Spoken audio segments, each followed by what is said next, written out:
सोचिए एक ऐसे देश में जहां कभी-कभी मिड डे मील के दूध में भी पानी मिलाने की खबरें आती हैं। वहां क्या होता है जब 11,000 लीटर।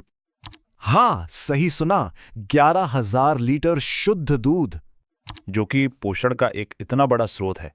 उसे सीधे एक नदी में बहा दिया जाता है। और बस यहीं से वो सवाल खड़ा होता है जो आज पूरे देश को दो हिस्सों में बांट रहा है। क्या ये आस्था है या फिर सरासर बर्बादी?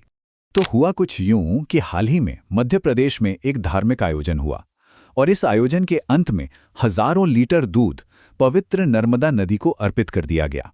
बस इस एक घटना ने पूरे देश में एक नई और बहुत बड़ी बहस छेड़ दी है। असल में ये एक 21 दिन चले धार्मिक समारोह का समापन था, जिसे अभिषेक कहा गया। भक्तों ने अपनी श्रद्धा और सम्मान दिखाने के लिए नर्मदा नदी में दूध का ये अर्पण किया था। अंदाजा लगाया जा रहा है कि करीब-करीब 11,000 लीटर दूध चढ़ाया गया, जिसकी कीमत आज के बाजार में 5 से 7 लाख रुपए के बीच हो सकती है। और इसी बड़े पैमाने पर हुए अर्पण ने विवाद को जन्म दे दिया। लेकिन सवाल यह है कि इस भक्ति की कीमत क्या है, और सिर्फ पैसों में नहीं, इसके सामाजिक और खास तौर पर इसके पर्यावरणीय नतीजे क्या हैं, ये समझना बहुत जरूरी है। देखिए, एक तरफ हमारे देश की हकीकत यह है कि लाखों बच्चे कुपोषण से जूझ रहे हैं। कई परिवारों के लिए रोज दूध खरीदना भी एक सपना है। और दूसरी तरफ हम देखते हैं कि पोषण से भरपूर इतना सारा दूध नदी में बह जाता है। यहीं पर यह सवाल उठता है, क्या इस दूध का कोई बेहतर इस्तेमाल नहीं हो सकता था? लेकिन ये बहस सिर्फ सामाजिक जिम्मेदारी तक ही नहीं रुकती। इसका एक बहुत बहुत बड़ा वैज्ञानिक पहलू भी है। मतलब असल सवाल यह है कि जब इतनी बड़ी मात्रा में दूध एक नदी के पानी में मिलता है तो उस नदी का होता क्या है।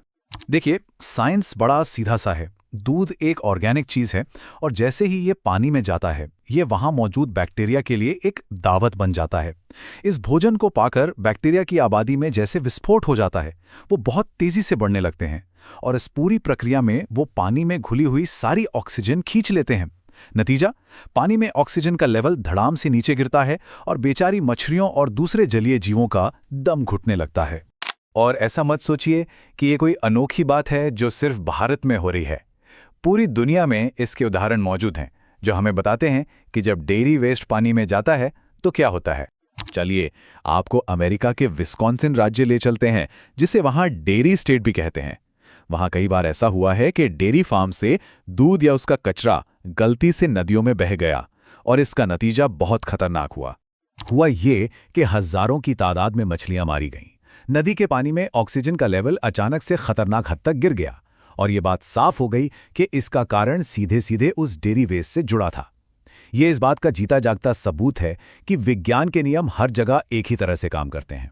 वहां के वैज्ञानिकों ने जब जांच की तो उनका निष्कर्ष एकदम साफ था। जब भी डेयरी वेस्ट पानी में जाता है, वो प्रदूषण बन जाता है।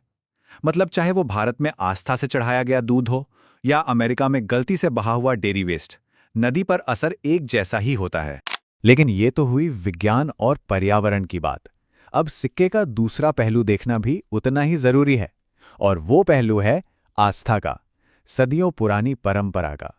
लाखों करोड़ों श्रद्धालुओं के लिए नर्मदा सिर्फ एक नदी नहीं है, वो मां नर्मदा है, एक जीती जागती देवी। और अपनी मां को कुछ अर्पित करना उनके लिए भक्ति और श्रद्धा जताने का एक बहुत गहरा व्यक्तिगत तरीका है, एक ऐसी परंपरा जो सदियों से चली आ रही है। तो अब हम एक ऐसे मोड़ पर आ खड़े हुए हैं जहां एक तरफ गहरी आस्था और परंपरा है और दूसरी तरफ ठोस वैज्ञानिक तर्क और पर्यावरण की चिंता। तो सवाल ये उठता है कि क्या आस्था और पर्यावरण संरक्षण साथ साथ नहीं चल सकते? यही इस पूरी बहस का दिल है ना? एक तरफ है आस्था और सदियों पुरानी परंपरा को बनाए रखने की बात, और दूसरी तरफ है तर्क, विज्ञान और पर्यावरण के प्रति हमारी जिम्मेदारी। पर शायद इसका हल एक दूसरे के खिलाफ खड़े होने में नहीं, बल्कि बीच का कोई रास्ता, कोई संतुलन खोजने में है। और इस संतुलन के लिए कुछ रास्ते सोचे जा सकते हैं। जैसे, क्या बड़े पैमाने पर दूध चढ़ाने की जगह एक प्रतीकात्मक पूजा नहीं हो सकती? क्या भक्ति का वही भाव उस दूध को जरूरतमंदों और भूखों में बांटकर पूरा नहीं किया जा सकता? असल बात है प्राचीन परंपरा को आज के दौर की जरूरतों और समझ के साथ जोड़ने की। तो आखिर में ये बहस शायद इस बारे में है ही नहीं कि क्या सही है और क्या गलत, बल्कि असली सवाल शायद ये है कि क्या हमारी परंपराओं को भी समय के साथ विकसित होने की, बदलने की जरूरत है? इस पर सोचना हम सब के लिए बहुत जरूरी है।